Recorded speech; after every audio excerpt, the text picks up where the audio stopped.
Yang bikin suasananya mencekam tuh suara bayinya itu nggak berhenti nangis, nggak berhenti sampai sekitar 10 menitan itu suara bayi udah melengking gitu kan. Itu cewek ngangkat bayinya, ngangkat tahu dibanting ke tanah 7 kali, gue masih ingat 7 kali. Oh, jadi bayinya itu kayak pocong? Ya pocong kan kok kecil, seukuran bayi.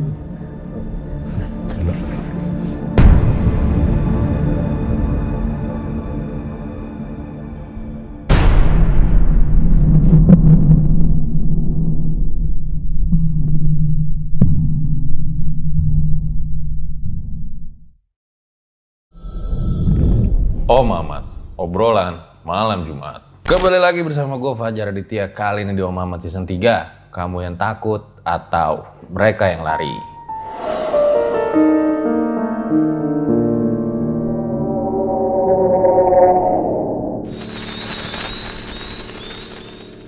Kayak biasa guys, malam Jumat itu waktunya sama narasumber. Kayak biasa juga kalau di RJL, kalau ceritanya kayak gitu ya kayak gitu aja. Nah sekarang nih di malam ini, gue kedatangan seorang lagi-lagi nih, YouTuber dari Cirebon ya. Langsung aja kita sambut. Mas Tama, ada apa gerangan? Halo Mas. Halo juga Mas. Sekarang dengar-dengar channelnya itu udah ganti ya? Bukan bahas horor lagi, bahasnya Naruto, Boruto gitu ya? Makanya sekarang ini lagi promosiin ya. Ini buatan orang lain, saya promosiin. Oh nih, bikin juga bajunya? Enggak. Oh enggak? Enggak. Itu udah berapa lama bahas Naruto? Baru hari ini. Oh baru mulai ya. Makanya guys kalau kalian suka Naruto, Boruto, mau denger teori-teorinya langsung aja ya ke Ada Pagerangan ya. Enggak sebetulnya.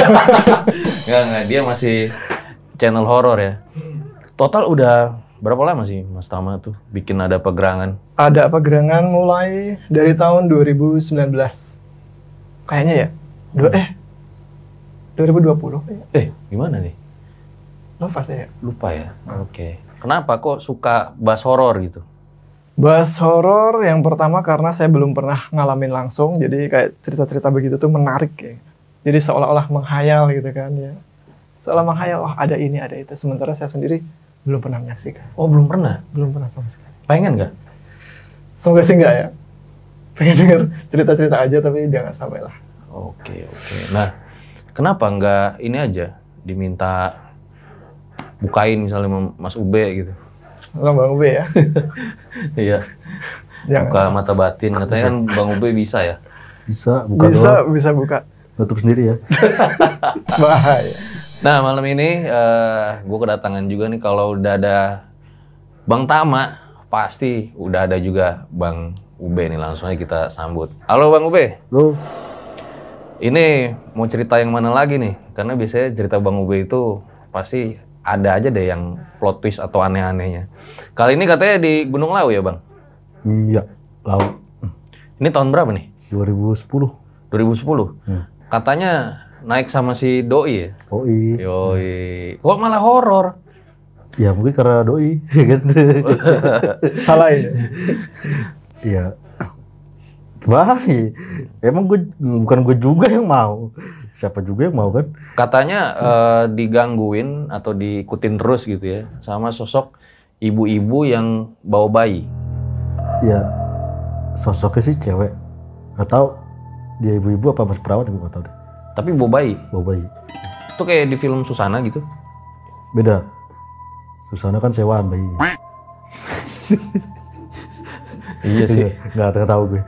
Nah, kalau dari ibunya sih, kalau yang jadi ceweknya beda, nggak. Ini hardcore men. Maksudnya hardcore? Apa nih? Metal cuy. Metal? Jadi rambutnya kayak, gua nggak tahu panjangnya berapa, yang jelas panjang tuh. Terus kenapa gue tahu dia cewek? Ini payudaranya nyampe lutut. Hah? Buset. Kalong wewe kali, bukan? Ya nggak tahu lu sebutnya apa. Ada yang bilang wewe gombel, kalong wewe. Yaudah nanti kita dengerin aja dah. fullnya. Nah, sebelum dimulai, kayak biasa ya, dukung terus konten-konten RJ5 dengan cara subscribe, like, comment, share yang banyak biar gue makin semangat bikin videonya. Jangan lupa juga follow Instagram gue dari Aditya biar cepet centang biru guys. Jangan lupa juga mampir ke TikTok RJ5 di mana di situ ada konten-konten yang berbeda selain dari YouTube. Nah, terus mampir juga nih ke channel Ada Apa Gerangan karena emang ceritanya bagus-bagus juga ya Mas ya. Insya Allah pasti suka. Dan itu nyeleksinya susah ya. Susah, karena kita pastiin dulu itu cerita bener-bener nyata atau enggak. Kita selalu konfirmasi, cerita-cerita itu nyata atau enggaknya selalu kita konfirmasi. Ini yang gue suka dari Mas Tama ya. Oke, langsung aja nih. Berikut adalah ceritanya. Gajian telah tiba, gajian telah tiba.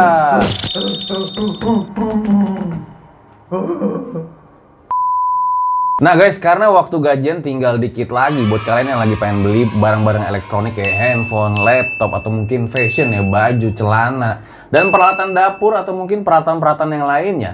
Jangan sampai ketinggalan promo-promo menarik dari Bukalapak. Buka aja Bukalapak.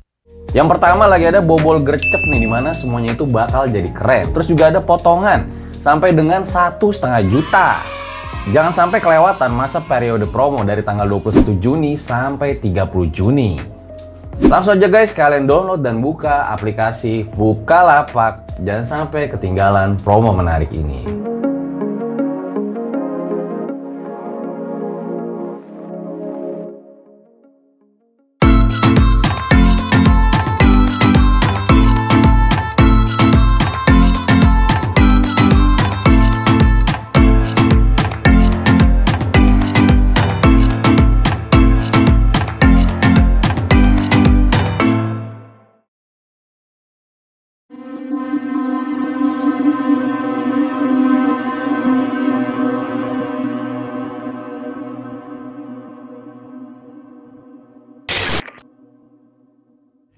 Bang Ube, boleh diceritakan awal kisahnya tuh kayak gimana? 2010 bulan September kalau nggak salah. Jadi bokapnya cewek gue di kantornya ada, ini bosnya pengen bikin kalender buat tahun 2011. Jadi kalendernya itu dia minta ada foto-foto gunung yang di Indo. Jadi 12 gunung di Indonesia itu, karena bos itu kan orang Jepang ya kan. Dia suka fotografi. Dia minta gunung-gunung di Indonesia dibikin kalender.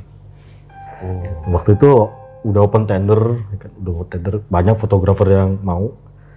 Berhubung deadline-nya bentar lagi tahun baru, cuman sekitar 2 bulanan tuh, itu fotografer banyak yang mundur. Karena harus mendaki kan. Banyak yang mundur. Akhirnya bokapnya cewek gue ingat, oh iya dulu anak cowoknya anak gue pendaki juga, ya kan? Kenapa gue kasih, tawarin lah ke gue, gimana be, mau nggak? Gue tolak, bukan carmuk, tapi emang gue nggak mau, soalnya skill fotografi kentang, gue kentang. Tapi berhubung si cewek gue ngerajuk mulu kan, ngambek, gue diambekin seminggu kan, kesel banget. Ya udahlah, gue ambil, tapi talentnya gue mau cewek gue sendiri. Gue nggak mau ambil talent dari luar, soalnya deadline, terus harus stamina juga kan, 2 bulan, 12 gunung lumayan bro. Itu dari deadline 2 bulan juga selesai 2,5 bulan. Gitu, iya molor 2 minggu. Karena cewek gue kan ada PMS juga kan, nggak bisa lanjut. Kalau yang Lawu ini jatuhnya ke gunung kelima, dari 12 gunung itu kelima. Waktu pokoknya dari Sindoro, Sumbing selesai, mampir ke kampungnya cewek gue di Jogja. Dari Jogja langsung bablas ke Lawu, lewat Cemoro Sewu kita pilih. Karena Cemoro Sewu tuh kan jalur paling cepat buat tanjak, 8 jam katanya. Yang udah-udah sih enggak. Itu jalur paling cepat, paling banyak warungnya, paling bersih. Jadi oke, putusin Cibor Sewu. Ini kayak biasa nih, langsung gitu dari Gunung 1 langsung ke Gunung 2. Iya, stafet. Wah, ini Maratonnya sama ceweknya begitu. Wow. Capek bro. Berdua doang? Berdua. Yang di Bali berempat. Yang di Agung. Nah ini Lau yang ke 5. 5. Jadi kita start jam 7 pagi kalau nggak salah. Jam 8. Jam 8 si Maxi selesai berangkat. Situasi lagi rame atau gimana? Pendaki? Pendaki yang gue cek di base camp sih ada 50-an. Yang via Cibor Sewu. Lagi rame berarti ya? Segitu sih termasuk rame. Kalau dulu. Kalau sekarang sih bisa ratusan. Terus gue mulai nanjak tuh sore. Gue nanjak sore. Jadi gue ambil trek malam. Karena gue ngejar sunrise, rencana tektok.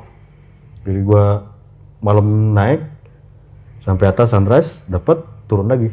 Jadi nyampe bawah sore. Gitu, tanpa open camp. Sengaja. Dia trek malam. Aman, semuanya aman. Sampai Sedang Derajat sekitar jam 12 jam 1-an gitu. Lupa gue. Buka tenda di situ. Buka tenda bukan buat ini tapi cuma buat taruh barang aja. Buka tenda situ.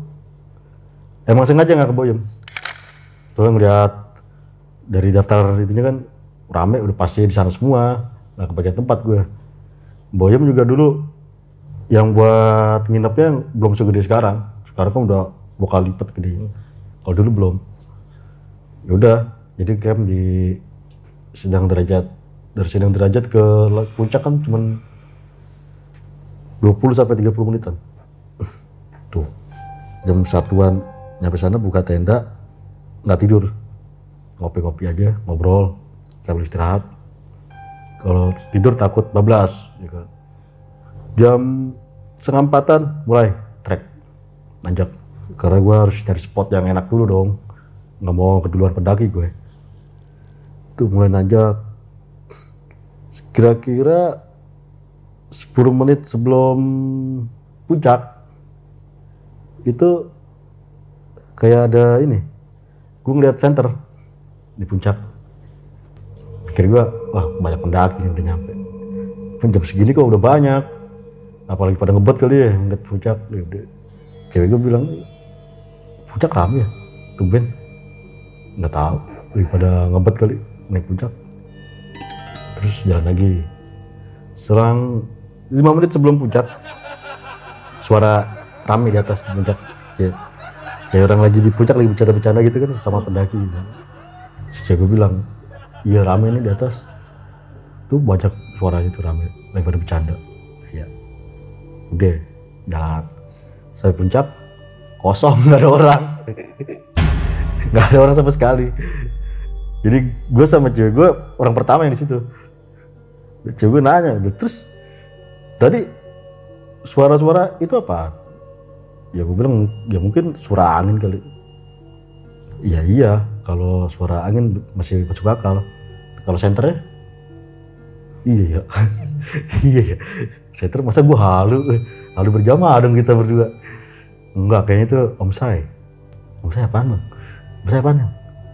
Om Saiton deh kayaknya. Om Saiton. Bercanda. Ya, itu biasa bikin kopi lagi di atas. Habis itu mulai job foto-foto. Selesai job foto-foto udah kelar semua, nongkrong di Gegerboyo. Di Gegerboyo sama cewek gue berdua. 1 jam di situ nggak ngapa-ngapain. Dia bengong, gue bengong. Iya. Kalau dia nggak tahu dia lagi mikirin masa depan ntar gimana. Kalau gue mikirin Tuhan tuh bentuknya kayak gimana ya kan. Oh ini masih agnostik ya? Masih agnostik gue. Tapi cewek lu juga gitu? Agnostik juga? Enggak. Oh enggak? Gue sholatnya Muslim. Jadi lu naik gunung itu, lu mikirin bentuknya Tuhan tuh kayak gimana? Iya, kadang-kadang gue mikirin pertanyaan filosofis dari filosof yang lain. Ya itu Cina pernah ngomong, bisa gak sih Tuhan menciptakan Tuhan yang lain yang lebih kuat daripada Tuhan itu sendiri? Bisa nggak? Kalau dia nggak bisa berarti dia nggak maha kuat. Kalau dia bilang bisa, dia berarti juga nggak bakal kuat. Pusing kan? Lo emang anak filsafat apa gimana? Gua nggak basic bukan di filsafat, tapi gua ngedalamin filsafat selama 10 tahun lewat forum diskusi-diskusi. Oke. Tuh. Tapi sekarang masih agnostik? Enggak. Udah nggak? Capek. Capek gua. Serius. Deh. Selesai urusan di puncak, turun, Boyem. Jam berapa nih? Jam 9-an. Jam 9 jam 10-an. Gua turun, udah mulai panas kan. Makan dulu dong di Boyem. Biasa. Waktu di Boyem nggak ada. Adanya mantunya. Tapi si teman juga belum ada, tuh monyet. Belum ada dulu. Kan siang turun. Karena sore sampai bawah. Nggak jauh dari Boyem itu kan dapet petilasan Argo Dalam. Nah, waktu gue jalan, sebelum melewatin petilasan itu ada 2 bapak-bapak. Ke orang, gue familiar sama orang ini. Pernah lihat di mana ya? Samperin jangan. Gue bilang sama cewek gue kayak kenal itu orang. Cewek gue bilang, lu jangan aneh-aneh, udah turun aja. Enggak, emang gue kayak kenal tuh orang. Samperin yuk, samperin. Ternyata 2 orang itu yang pernah gue temuin di Ranukumbolo. Itu. Orang itu yang di Ranukumbolo dulu dia katanya lagi ritual. Apalagi ziarah gitu. Ini yang cerita di bunga ya? Ya, ketemu lagi di situ. Udah 2 tahun baru ketemu lagi. Ya akhirnya gue ceritain dong apa yang gue alamin di Semeru waktu itu. Gue cerita, gue konfirmasi ke dia. Ya terus akhirnya kan dijelasin yang kayak kemarin tuh. Kok ternyata si Bunga tuh emang bukan orang. Dia danyang yang nunggu di puncak kaya-kaya gitu. Cuman dia nggak mau ngomong. Kan akhirnya gue kena prank gitu kan. Nah,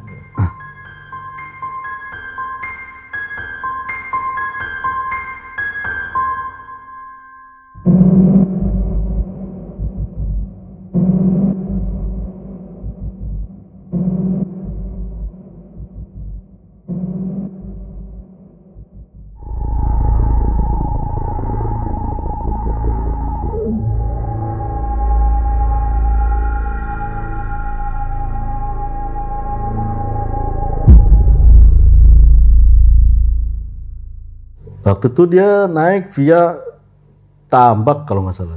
Dia via Tambak, gue lewat Cemoro Sewu. Nah, gue udah mau turun nih. Dia mau nahan 2 hari lagi katanya, masih mau ada ritual dari Argo Dalam. Nah, pas gue mau turun, pamit dong, Pak, pulang dulu ya. Bilang, lihat mana?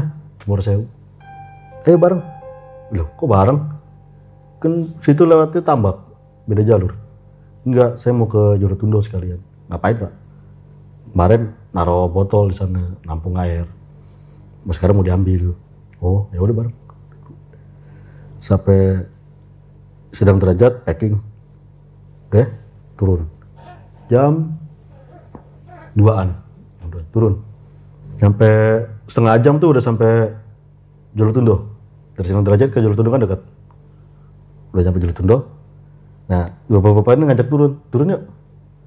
Gue seburu-buru belum pernah deh turun ke situ. Walaupun gue sering ke Lawu, belum pernah gue turun ke Jorotundo tuh belum pernah. Takut tapi kepo juga, kayak gimana sih dalam.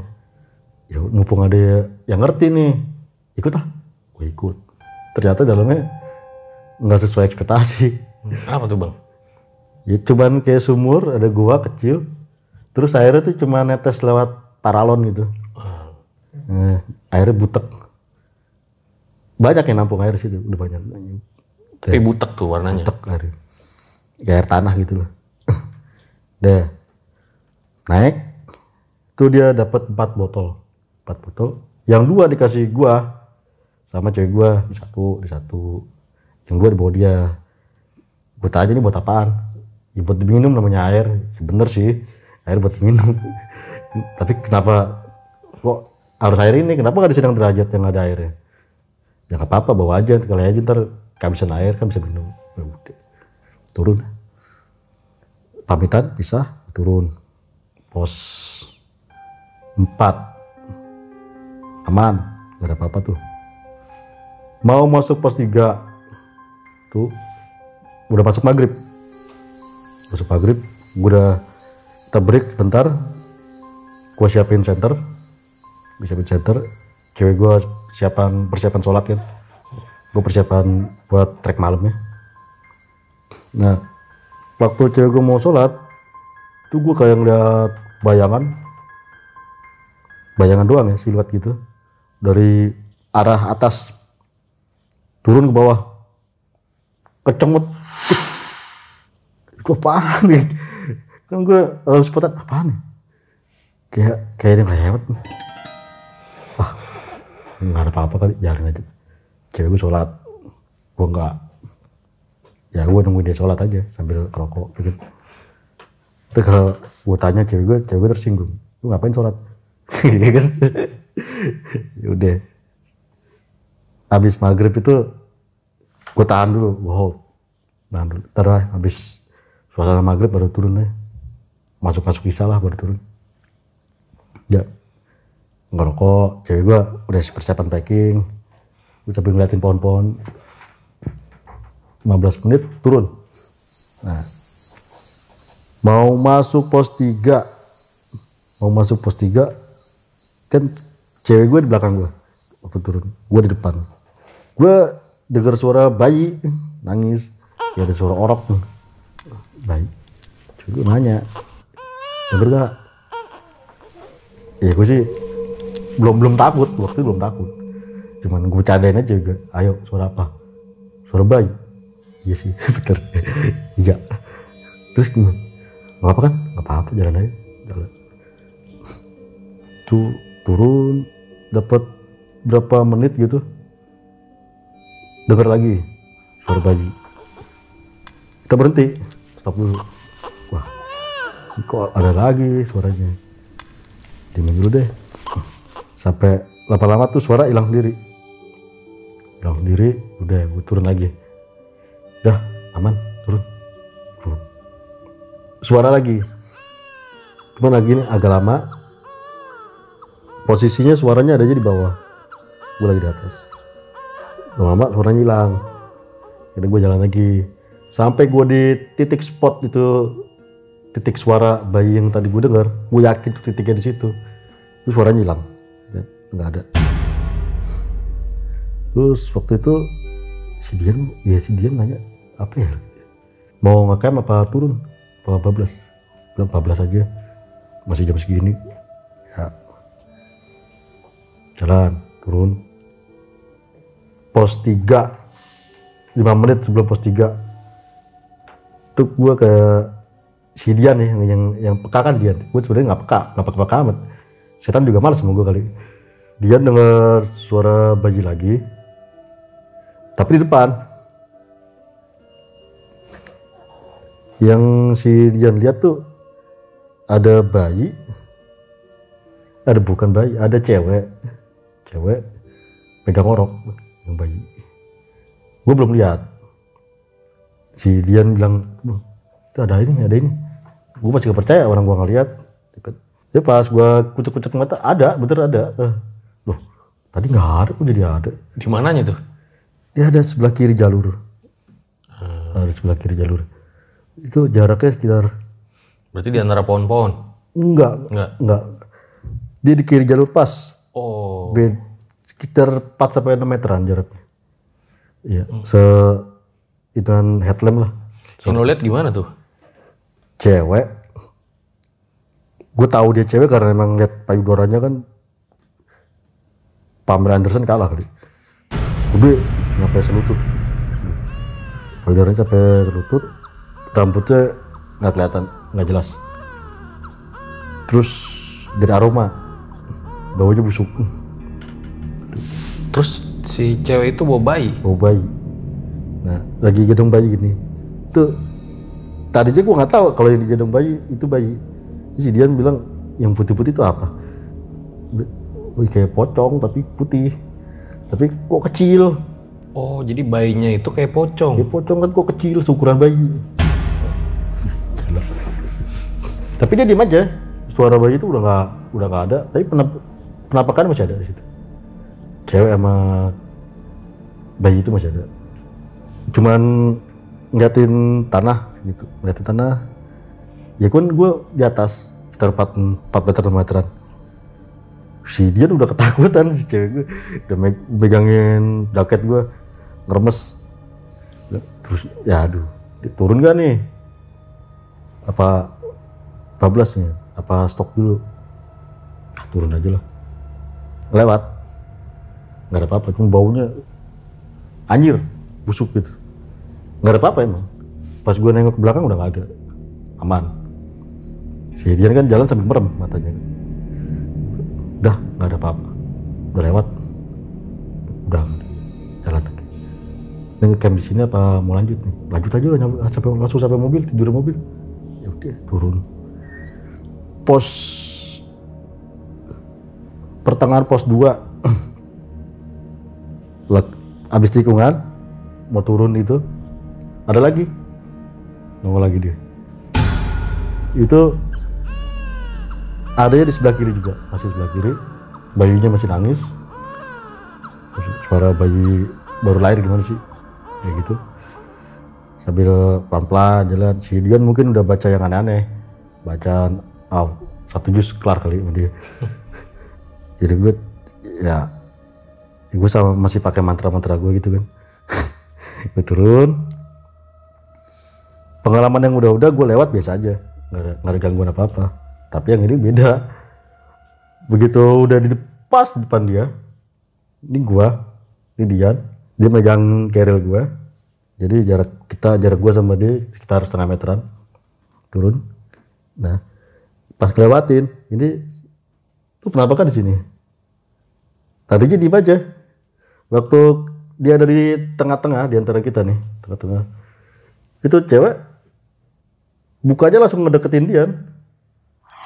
Tau-tau ada di tengah-tengah di belakang gue gini kan, berteriak, langsung jatuh sih dia. Gue juga jatuh diseret sama dia, subek jatuh.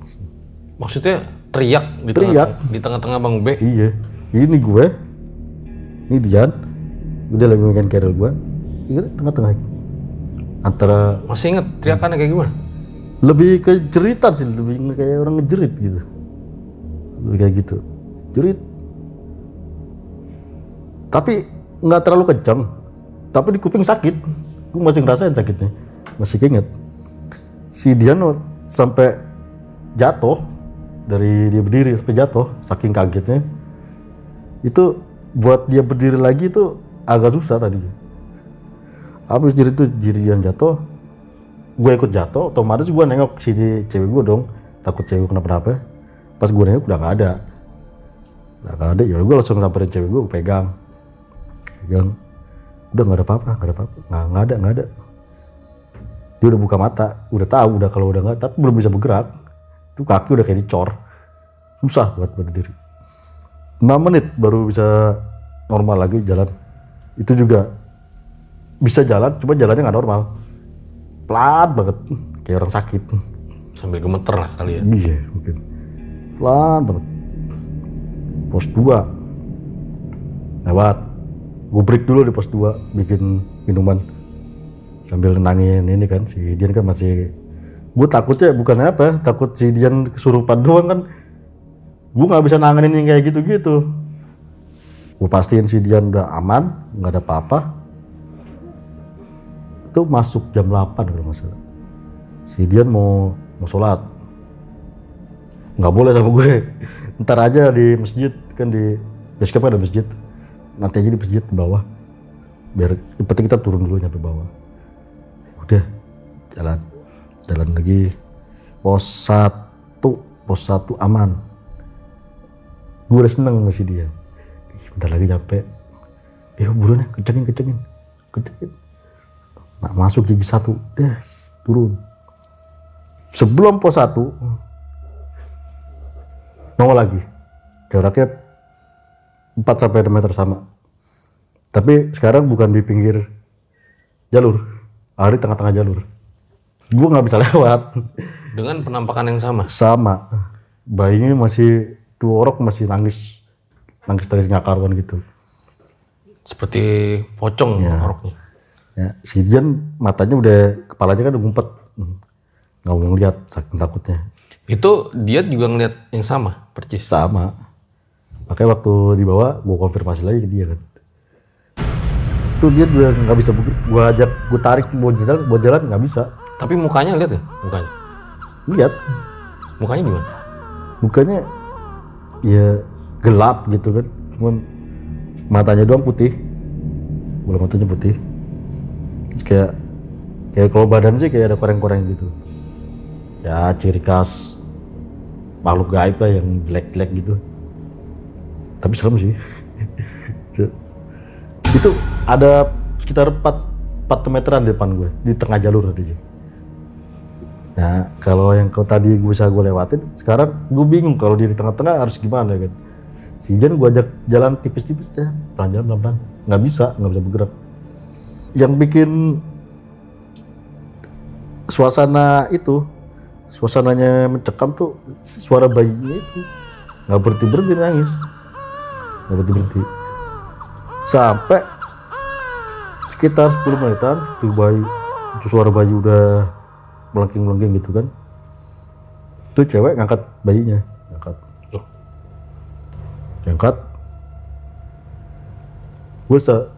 Dia sih nggak lihat, gue yang lihat. Ngapain? Kok bayi diangkat nih? Tahu-tahu dibanting ke tanah 7 kali, gue masih inget 7 kali. Sampai itu bayi hilang sama sekali suaranya. Ya mungkin bentuknya nggak berbentuk juga kali. Brak. Habis itu diangkat lagi, digendong. Nah, si Dian ngintip. Gue juga ngintip. Tadinya gue juga agak, pas dibanting pertama, gue merem.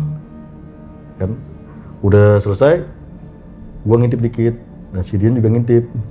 Gue ngintip, dia ngintip. Si bayi digendong lagi. Si cewek itu tangannya gini. Kayak nyuruh kita diem. Nggak tahu dia nyuruh kita diem apa nyuruh tuh bayi diem. Nggak tahu. Soalnya sudut matanya nggak kelihatan, dia ngeliat gue apa ngeliat si bayi ini. Habis dia tangan telunjuknya begini, jarinya terbang terus bagi jalur di pohon cemara. Habis itu udah nggak ada apa-apa. Tapi tetap dia belum bisa gerak, masih susah buat digerakin. Ya gue nyemangatin dia, bentar lagi nyampe, ayo paling 15-10 menitan lagi nyampe. Itu Bang Ube bener-bener ngadain turun selain berdua doang sama dia? Mana? Turunnya bener berdua doang, nggak ada yang lain, pendaki lain? Nggak ada. Warung juga, gue anehnya warung di pos 2 tuh biasanya buka. Oh ini tutup? Tutup. Pos 1 juga kadang-kadang buka, tapi ini tutup. Makanya gue berani trek naik turun malam karena gue yakin warung tuh buka. Oke, begitu si Dian udah bisa gue ajak jalan, gue suruh jemput lu, jemput nama Tuhan lu. Jemput bisa turun pelan-pelan banget kayak habis sunat nih. Turun nyampe mobil kan base camp tutup, kita kan melipir lewat pinggir pagar kan baru bisa keluar. Si Dian minta anterin ke masjid seberang base camp tuh sholat. Gue masih di luar nongkrong. Selesai sholat, si Dian minta tidur di mobil, badannya sakit katanya, meriang. Ya udah azan subuh tuh kan kedengeran, si Dian minta anterin lagi sholat, gue anterin. Gue nongkrong di trotoar tuh kan, gue nongkrong sambil ngopi. Si Dian keluar, di belakang dia ada bapak-bapak tiga orang bapak-bapak. Terus dia nyamperin gue, bapak-bapak ngomong, nanya, Mas dari ini ya, habis naik Gunung Lawu ya? Iya Pak. Kenapa emang? Enggak. Kayaknya Mas sama Mbaknya ini ya, bawa air dari atas ya? Iya Pak. Kenapa? Enggak. Aroma sama auranya khas Jolotundo. Oh. Nah, terus bapak-bapak satu lagi yang pegang tas kecil tuh nanya ke gue, Mas kalau boleh, ini airnya saya bayarin aja gimana? Mas, saya nggak bisa ngasih banyak, cuma bisa ngasih segini. Kalau nggak salah 3 juta. Gitu. Nggak banyak ya? Ya si Dian bilangnya sih kasih aja, buat apaan sih orang air doang gitu. Ya gue kan beda pikirannya. Air butek dia 3 juta. Nggak pakai lama, gue langsung ke mobil, bongkar carrier, gue kasih, sambil gue terima duitnya kan. Sah dong pembayaran transaksi. Kantongin. Tanpa sepengetahuan dia nggak tahu. Nah, jam 8 pagi check out. Basecamp udah buka, check out. Rencana ke Madiun dulu, tempat gue. Paling di Madiun sehari 2 hari lah, sambil istirahat. Berarti gue turun arah Magetan. Nyampe Magetan kota, gue mampir ke pom bensin. Buat isi bensin kan. Lagi ngantri, tuh ada ibu-ibu pengemis ya. Datang ngetok kaca. Ya gue rencana mau ngasih ada 1.000. Gue buka kaca, jendela kan, gue mau ngasih. Gue ngerogol kantong sebelah kiri. Kok gak ada duitnya? Duit yang gue terima hasil jual itu air, kan gue kantongin di kantong kiri. Gue yakin gue kantongin kiri. Hilang bro. Loh? Gak ada duitnya? Gak ada. Gue yakin banget gue taruh di kantong sebelah kiri. Gak ada sama sekali. Si ibu-ibu tuh bilang, nah mas ikhlasin aja airnya. Loh? Ibu-ibu pengemis ya? Itu bilang, udah mas ikhlasin aja air sama duitnya. Ya kalau duitnya sih gue ikhlas karena bukan duit gue kan. Cuman kok bisa gitu. Padahal itu sepengetahuan si Dian. Dia nggak tahu kalau gue terima duit itu. Oh, Diannya nggak tahu. Nggak tahu. Gue kantongin langsung kan.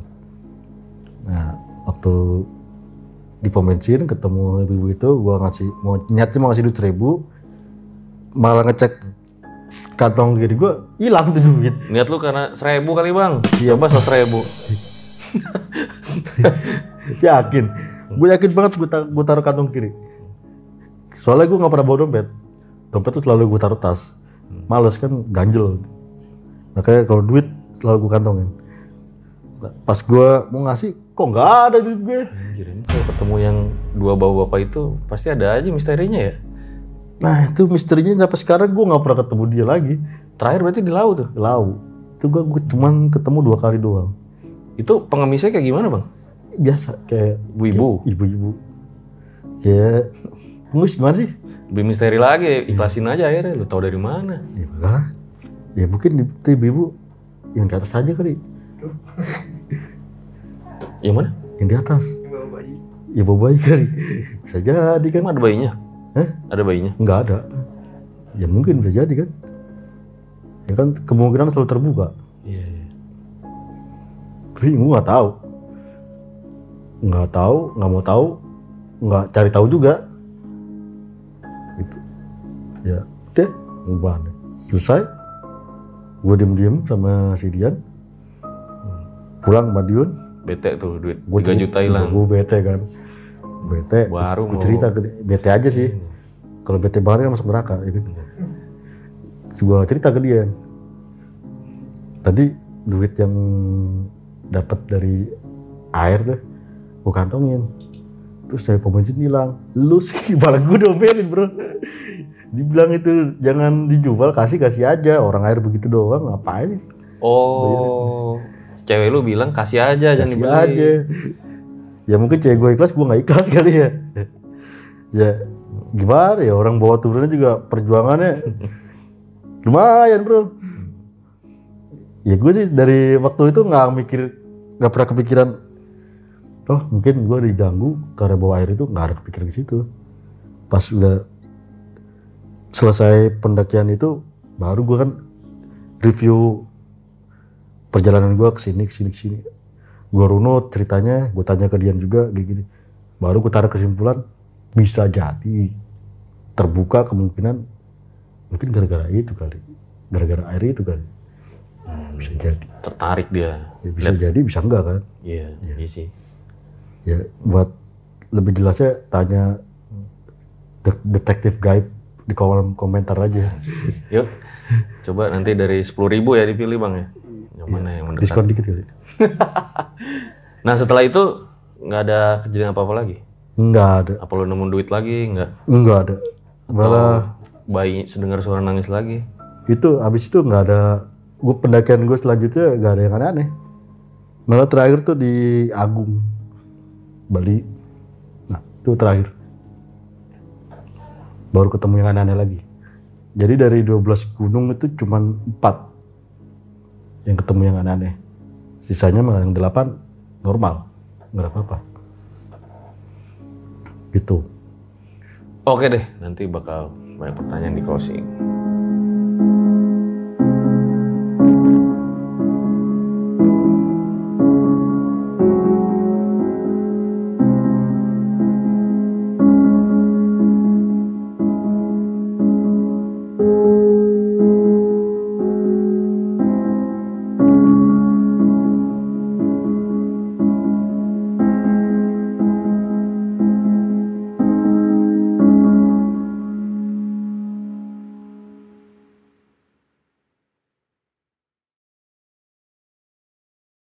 Itu dia guys, sebuah kisah dari Bang Ube ya ketika dia mendaki Gunung Lau, di mana aneh banget. Dikasih duit, terus duitnya hilang. Langsung aja kita tanya-tanya nih.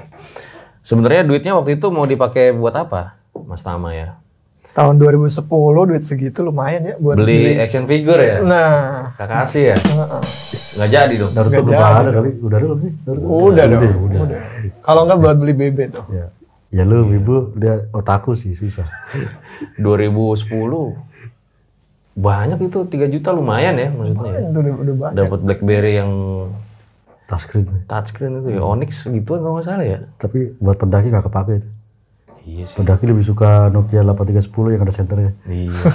Yang main snack ya. Lebih kepake. Pakai senternya doang. Itu niatnya pengen beliin apa, Bang Ube? Sebenarnya buat tambahan bekal buat gunung selanjutnya gitu. Tapi lu sempat minum airnya nggak yang keruh itu? Enggak, orang itu air cuma masukin carrel tuh nggak dikeluarin. Kenapa tuh? Yang buat apa? Nggak penasaran main minum gitu? Enggak. Air butek begitu ngapain gue minum, kan harus ada yang lain. Gue juga bawa air sendiri kan. Rasanya ya kayak air biasa aja gitu. Maksudnya Nggak nggak ada ngerasain. auranya.